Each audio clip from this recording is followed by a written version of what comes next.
Hi, this is Muho. Today I was invited by Didier to his Crossphysio clinic in Kobe. It was my fourth time there, but unfortunately the camera didn't record the audio of the first half of the workshop.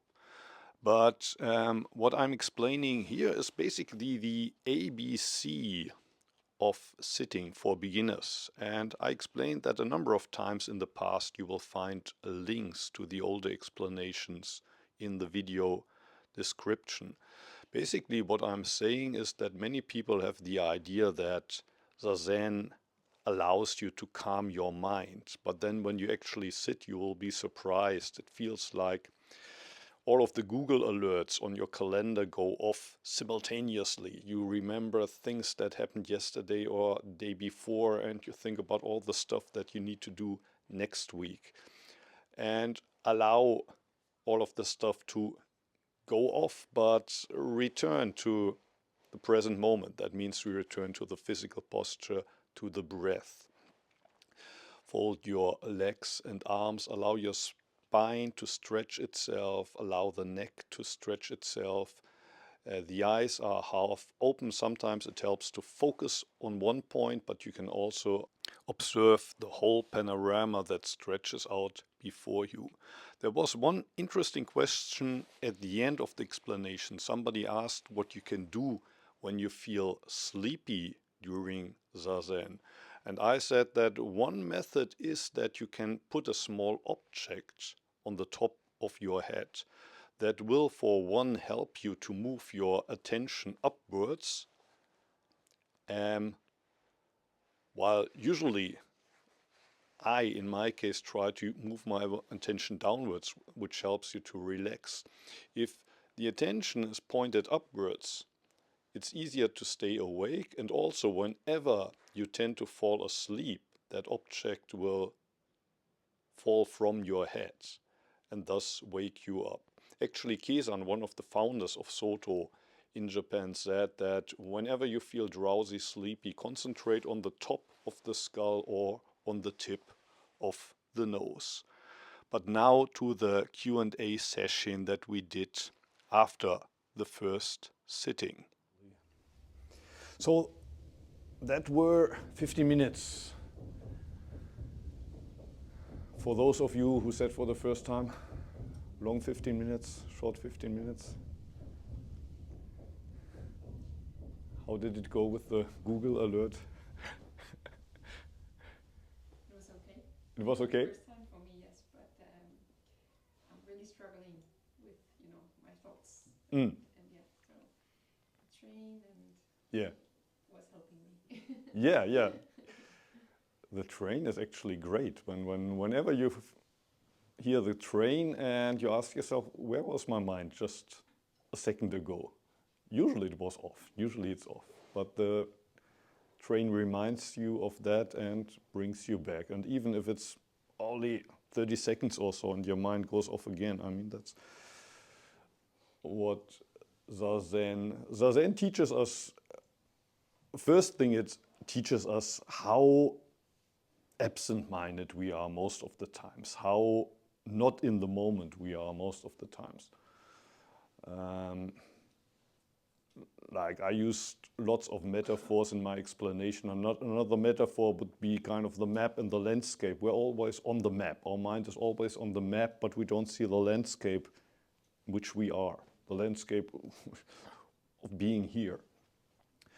And the sound of the train is something that brings you back to the landscape. The sound of the train is something that happens in the landscape, brings you back from the map into the reality of what you're actually experiencing. And pain was another example of that. Pain also brings you back into the landscape. Anything else that you would like to ask at this point? We're at long 15 minutes, short 15 minutes? 15 minutes, I would say. normal 15 minutes, business as usual. Yeah, good. How about you, Claire? It was an average 15 minutes. Yeah. Yeah. Maybe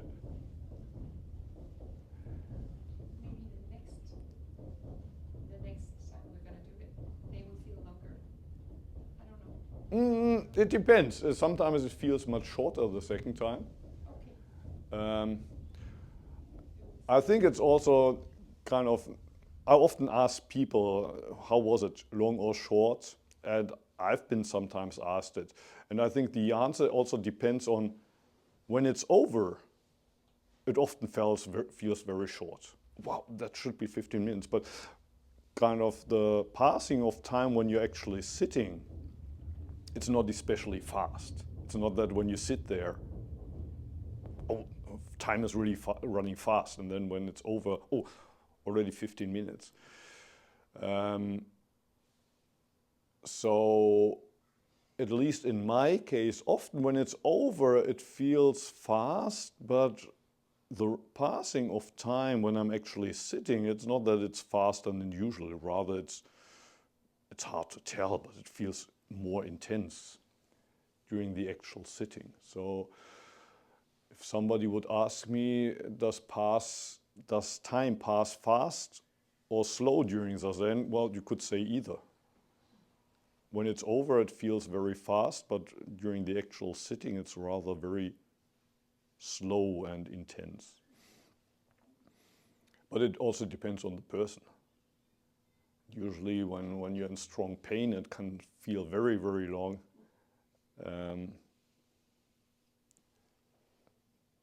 Like sometimes in a monastery, you sit for like 45 minutes, sometimes even an hour, and you sit several times after each other. And then if you sit, say, on certain days, you sit 10 hours or so. And then you feel strong pain, and you might, for example, know it's 10 minutes until the bell rings. And 10 minutes might sound not too long, but those 10 minutes can be actually hell. Or you think, well, the bell must be ringing every minute now, and then you take a peek on the watch and you see it's 10 minutes. how can I survive for 10 minutes in this pain?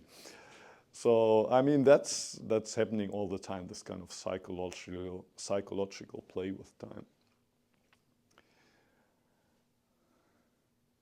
While if everything is going fine and you feel fine, then time passes very fast. Anything else you would like to ask or share?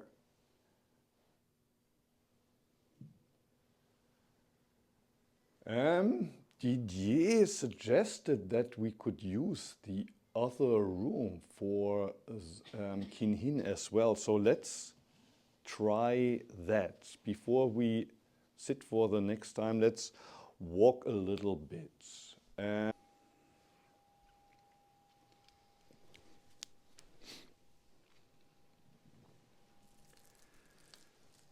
How did it feel the second time?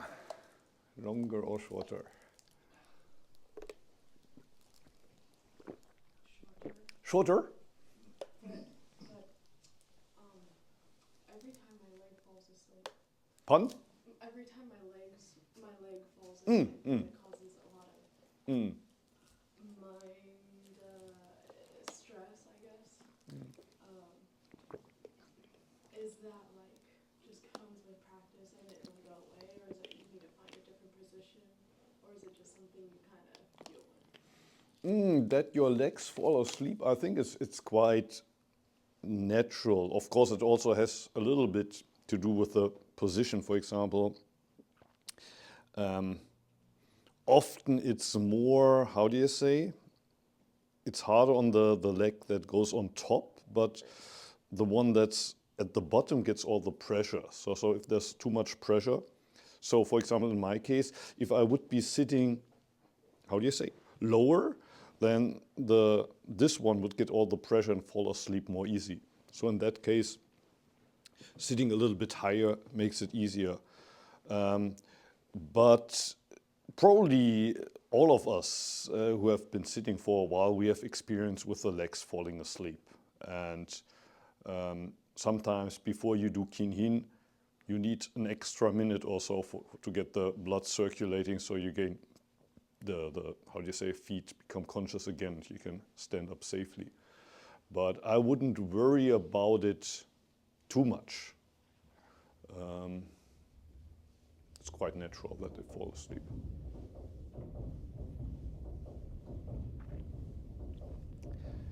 And you said it was shorter this time, so that's what you thought when you heard the bell, or it also was the kind of passing of time, kind of felt quicker?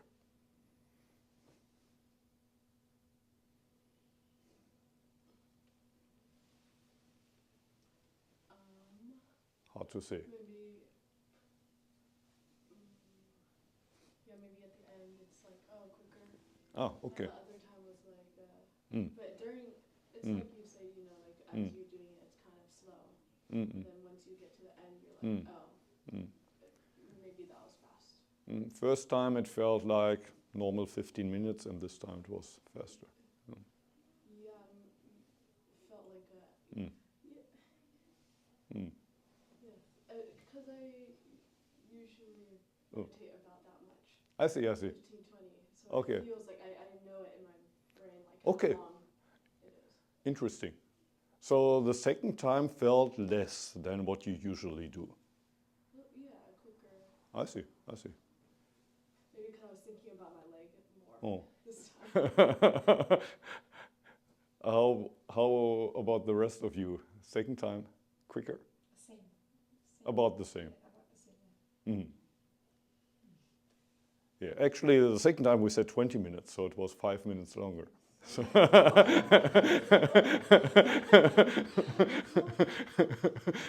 So I'm surprised that it felt less than what you usually do. So, well, I guess we learned that we can't trust our perception all the time. Yeah. Anything you would like to ask or share? For me, it was difficult not to fall asleep. Mm-hmm, mm-hmm.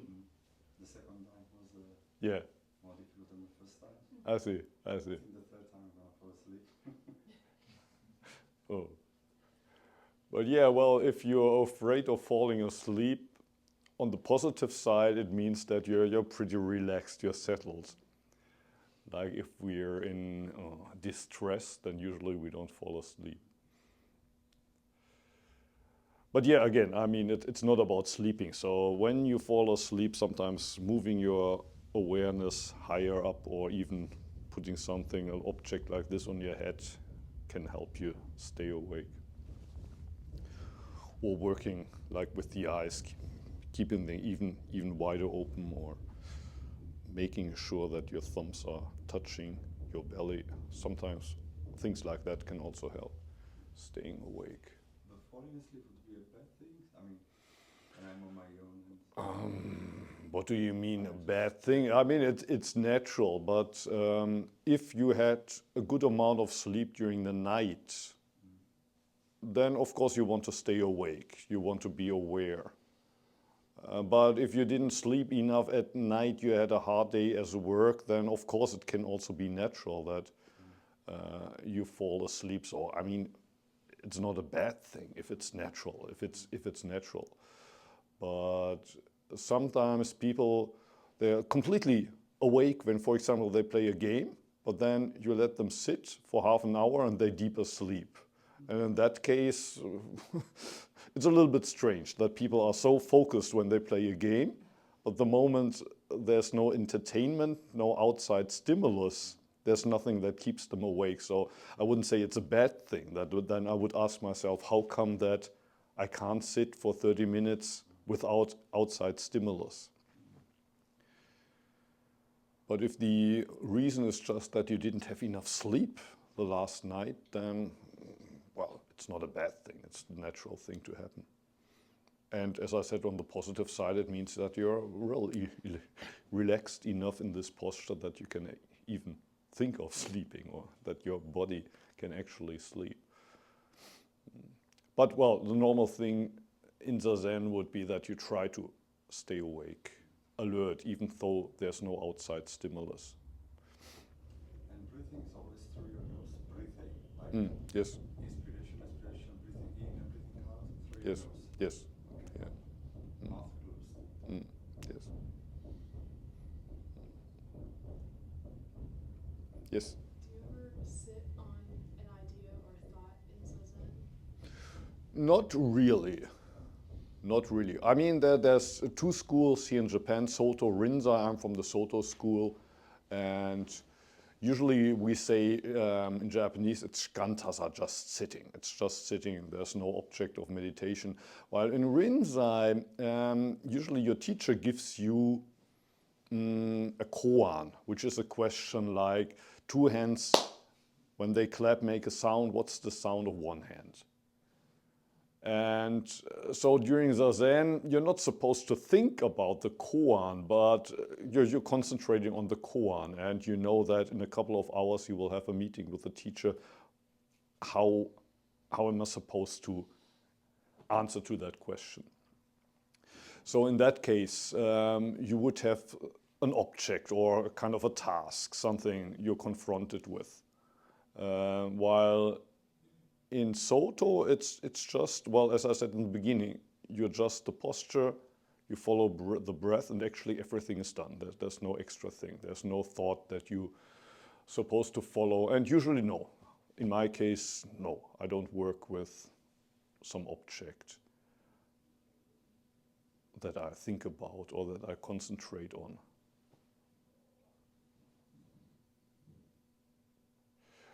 What kind of meditation is it that you usually do when you meditate for 15 minutes? Do you concentrate on some kind of thought or? Actually, I do a lot of just Zen Mm. Buddhism, I Mm. think, just sitting. But then sometimes I might follow Mm. a guide or Mm. rarely do like mantra. Mm. Mm. But Mm. yeah, mostly just like sit. Mm. But then sometimes I think there's this thought I'm having trouble with, or like Mm. like this issue I'm having trouble with. Like I think about it. Mm. Mm. Mm. Kind of sometimes. Mm. Mm. Mm.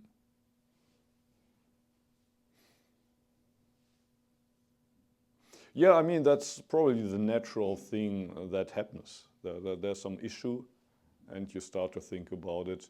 But in my case, that happens. But whenever I realize, oh, I'm thinking, I would at that moment, well, return to just being here without thinking. Yeah, that's naturally how I want to go. But then Yes. sometimes, for some reason, I want to. Mm. Mm. Mm. But yeah, it always does come back to like, oh, Mm. too Mm. much. Mm. So I mean, if your question was, if it happens to me that I end up thinking about something, yes, that happens. So that happens, but it's not that I do it intentionally. No, never Mm. intentionally. Mm. I felt like emotions popping up so much. Mm-hmm. And I know if I talked about this, the focus is so strong when there are many people meditating. Yes. And suddenly I felt like detached Mm. from that suffering body. Mm-hmm. Mm-hmm. Like just, the consciousness is not connected to that suffering. Mm-hmm. Mm-hmm. It's just because I connect all the time. Yes. Yes. And then it continued a while and then it kind of faded out. Mm-hmm. And in the second session, Mm. it again started the emotions, like I felt a lot of guilt, Yes. which I wondered where it comes from. I couldn't find it, but Mm-hmm. I wonder if that's the reason why I became a physiotherapist, like Mm. to help people. and then I tried to get this distance, but it's not through trying. I guess it's through detaching in a way, but when I try it, then it's not possible because I was like trying. Mm. Mm. Mm. Mm. Mm. Mm. I also wanted to ask you maybe if you ask in Japanese, then they will also have a question. あ、日本語でも大丈夫です。ご質問、ご感想があれば何でもシェアしていただければと思います。Yes, please. Yeah, English. Mm-mm. Your comment struck me after the first meditation about the sound of the train. Yes. Kind of bringing you back to this Yes. environment. Yes. And that I don't know why, but I followed up on that and can see a difference between thought and attention. Mm-hmm. Where I get lost in thoughts. Yes. And they drag me off somewhere. But this time I started off just paying attention, not only to the train, but also in other types of meditation too. You focus on the breathing, and then at some stage you start focusing on the body and paying attention Yes. Yes. to the body. Yes. And I just started paying attention to the body, the throat, the saliva, the itch on my head, the way it's holding, everything. And I just started paying attention there. And it just, one good thing seemed to be, it took me away from distracted thoughts. Yes. Yes. But in a way, it still seemed to be a distraction from I just kind of followed it, and it was okay. But at one point, it seemed to be a little bit of a even that paying attention. Yes. It seemed to be a good exercise, but it seemed to be limited. There's something more. Yes. Yes. That's what I tried to kind of hint at the beginning when I was talking about taking the position of the sky and becoming the meadow. Probably for a lot of people in the beginning it's not clear what's the difference between the two. When you're the sky you're observing, you're still doing something, you're observing. And you're pretty aware of this observing. And for example, if you do a body scan, you do it step by step and you're still doing something. While being the meadow, you just let it happen. There's nothing that you do at that moment. But then again, it's kind of hard to start from there. It's hard.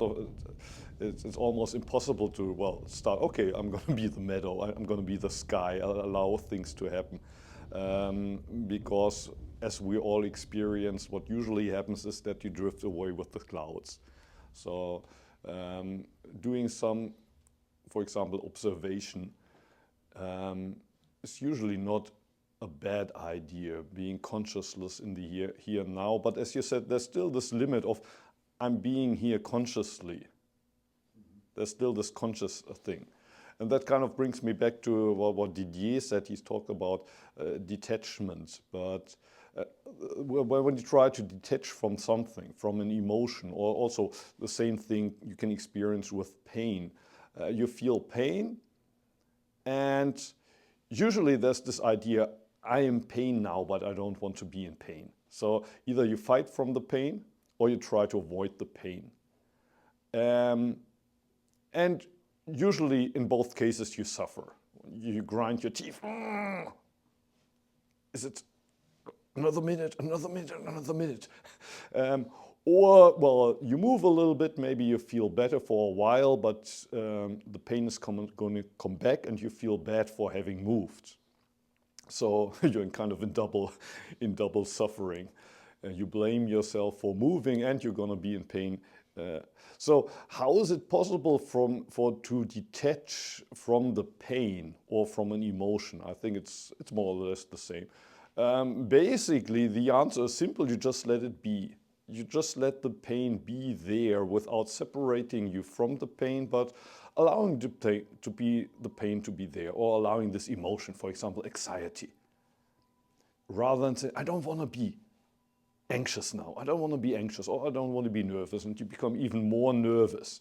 I don't want to feel this hatred. And now you not only feel hatred for that person, but you hate yourself for feeling hatred. So you multiply it. You just allow it to be, this negative emotion or that pain.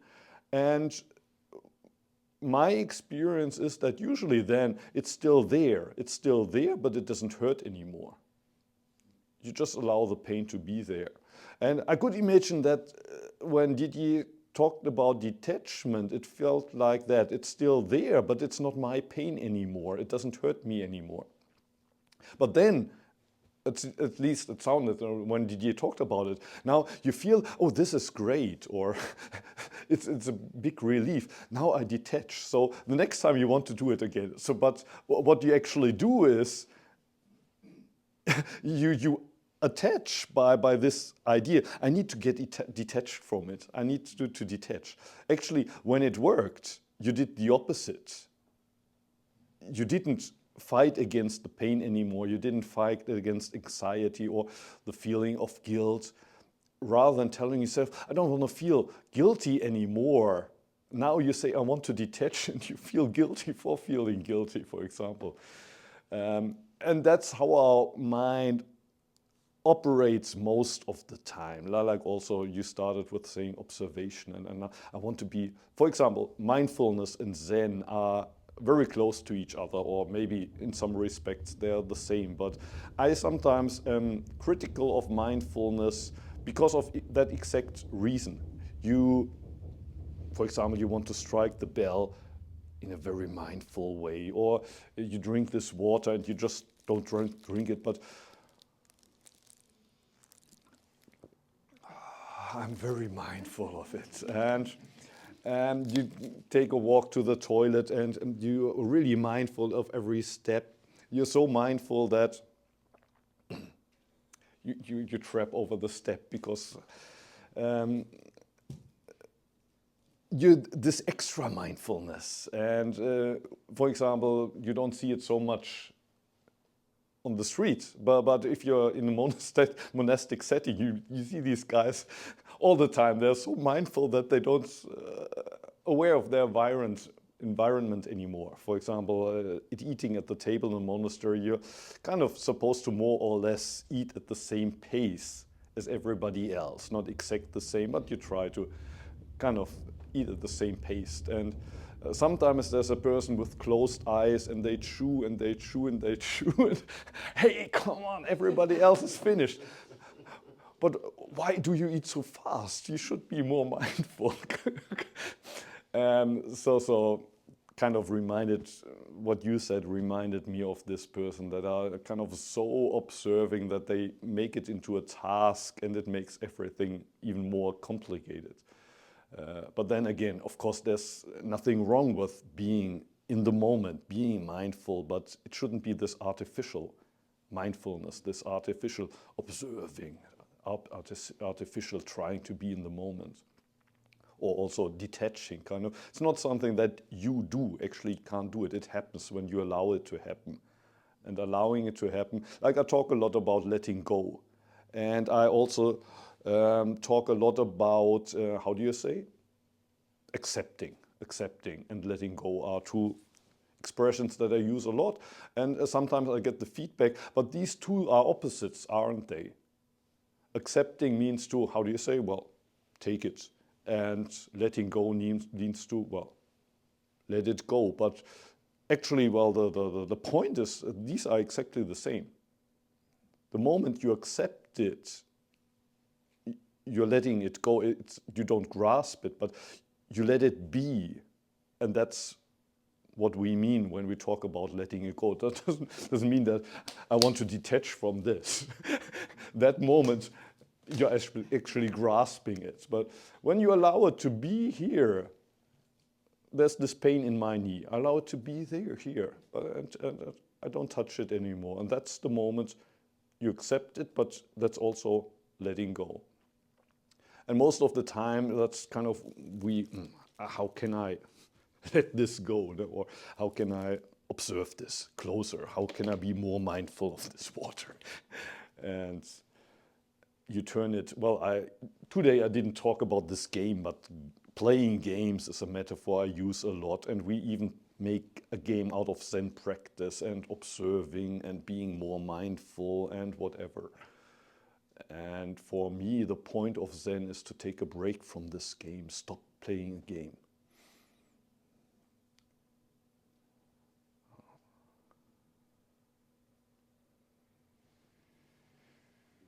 Any other questions? Anything else you would like to share? あ、日本語でも大丈夫ですよ。はい、前回は日本人の方は多かったので、日本語バイリンガルでやっちゃったんですけど、今回は、はい、すいません。英語だけだったんですが。In English. Yes. Particular time of the day? Oh, there's no particular time of the day, but it's very helpful if you turn it into a regular practice. So if you not just sit whenever you feel like it, because then probably in a couple of days you won't sit anymore, but rather say, I always sit at the same time of the day. And for most of us, the easiest is to sit right after getting up. So if you have a busy schedule, get up 10 minutes earlier than usual and use these 10 minutes for sitting. If you have the time at night before you go to sleep, that's also a nice time, but sometimes we work until late, so it's usually more difficult to, how do you say, reserve a time at the end of the day, and around lunchtime it's probably most difficult because you're very busy at that time. So morning, early morning, or evening, both are good times. When you sit in the morning, you might realize that the whole quality of the day changes on a day where you had this extra 10 minutes where you just don't do anything. It changes the whole quality of the day, and you might realize that a day where you don't do it and the day when you did it, the whole day feels different. And sitting in the evening, I could imagine that much more stuff comes up. Basically what happened during that day. So kind of sitting practice in the evening is in a way more noisy than in the morning. In the morning it's more kind of clear sky, of course not perfectly clear sky, but morning sitting is probably more clear than evening sitting, but that doesn't mean that the evening sitting is worse, because when you sit in the evening, you allow all of that stuff that otherwise might appear in a dream, or that would be, how do you say, disposed into, well, I talked about this pot and you put a lid on it. So kind of all of the stuff that would end up in the pot and you would put just the lid on it has the opportunity to come up again at the end of the day. So there's a lot of stuff coming up, but actually it helps you to, how do you say, clear the pot a little bit. And it might also, how do you say, make a difference in the quality of your sleep.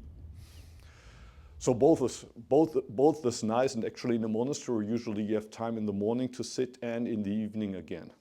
So that's the best, and it doesn't have to be kind of 30 minutes or whatever. If you have 10 minutes in the morning and another 5 in the evening, that would be great.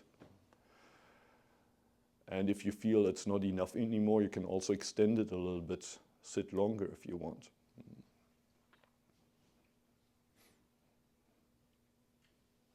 Last question, sorry. Yes. Any particular book or the book to read to? It's a difficult question.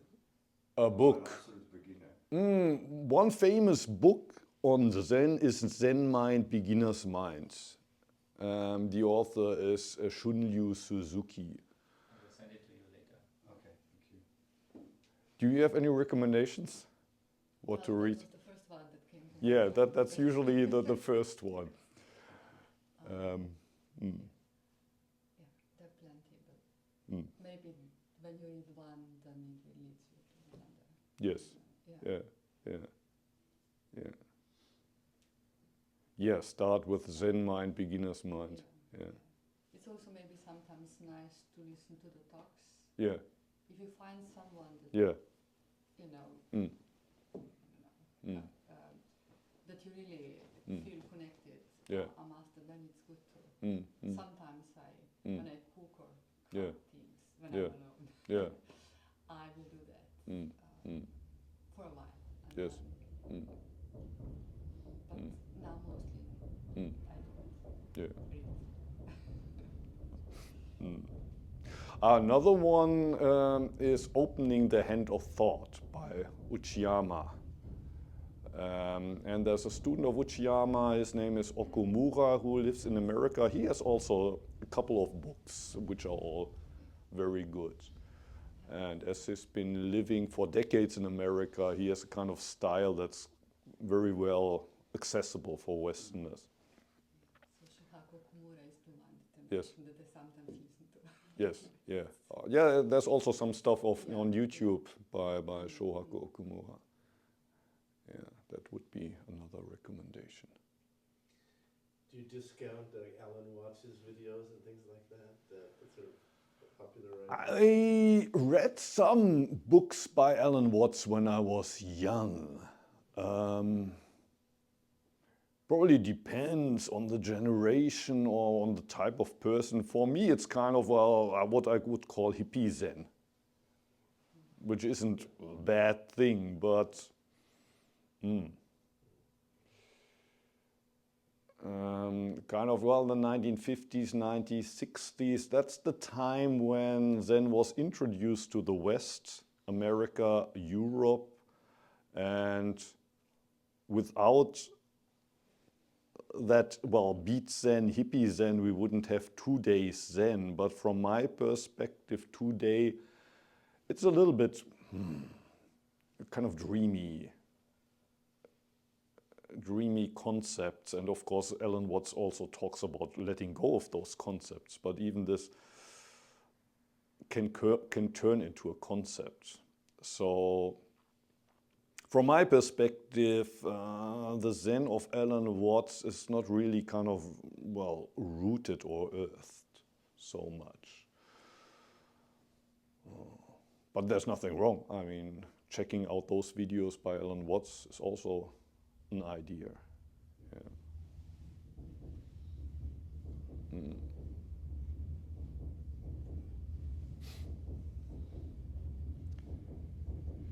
Anything else that you would like to ask or share? If not, it's just 6:30 now, so the official end of the workshop. Thank you very much. Thank you for coming. Thank you for having. If you have any topics that you want me to talk about, let me know or let Didier know. The difficult thing with Zen is if you have 15 minutes, you can basically explain everything. That's really not much to say. Of course, I could talk about chapters of the Shobo Genzo or koans or stuff like that. That's usually something that helps to fill the time. But if you have really things that interest you personally, let me know or let Didier know, and I can prepare for that. Or if you say, don't talk so much, I would like to sit longer, we can do that as well. So today we had some people who came here for the first time, so I said maybe we sit shorter, but we can also sit for an hour or 2 or so. We can sit the whole time. Had like a great focus today, so thank you very much. I thank you.